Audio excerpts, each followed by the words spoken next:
S'il y a quelque chose qui se répète à l'identique dans tous les villages de l'arrière-pays d'Imperia, c'est leur rapport avec un labeur presque épique.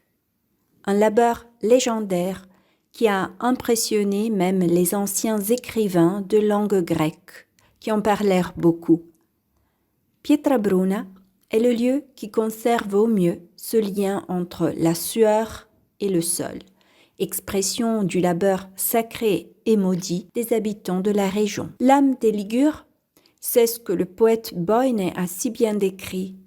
Nos ancêtres ne nous ont pas laissé de monuments, mais des murs.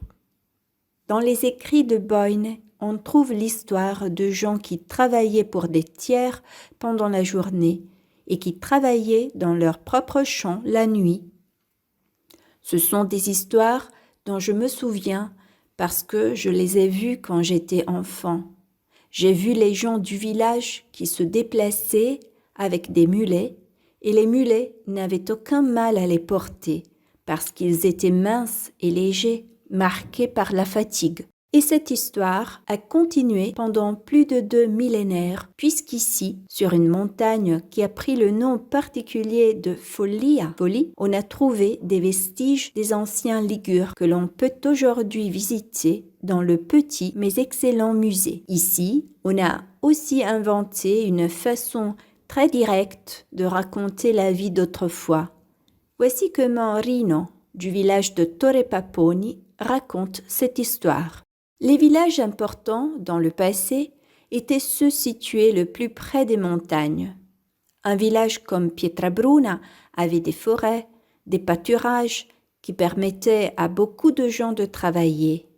Par contre, mon village, Torre Paponi, avait un très petit territoire et ne pouvait donc nourrir qu'un nombre limité de personnes. Même le bétail n'était pas très nombreux. Il faut savoir qu'à l'époque, les bêtes étaient un peu comme les véhicules à moteur que nous avons aujourd'hui et que pour fonctionner, elles avaient besoin de l'essence utilisée à l'époque, c'est-à-dire de l'herbe, qui était autrefois aussi précieuse que le pétrole. Ainsi, si quelqu'un avait voulu s'installer dans le village, le responsable de l'époque l'en aurait empêché parce qu'il n'y avait pas assez d'herbe sur un si petit territoire. Malgré tout, l'art a été l'une des composantes fondamentales de ces temps-là. Mais nous préférons aujourd'hui nous attarder sur la culture populaire qui nous a légué de grands plats. Ici, vous pouvez voir un gâteau simple mais très spécial, la stroscia. Un gâteau qui agrémentait les grandes fêtes et dont l'ingrédient principal est l'huile d'olive extra vierge locale. Nous voudrions terminer en évoquant également le 3e village très ancien qui fait partie de cette commune, le village de Boscomare. Ici, si vous êtes un penseur, allez vous asseoir sur la place devant l'église paroissiale et le passé s'assiera avec vous. Ou allez sur la place devant l'oratoire, plus haut.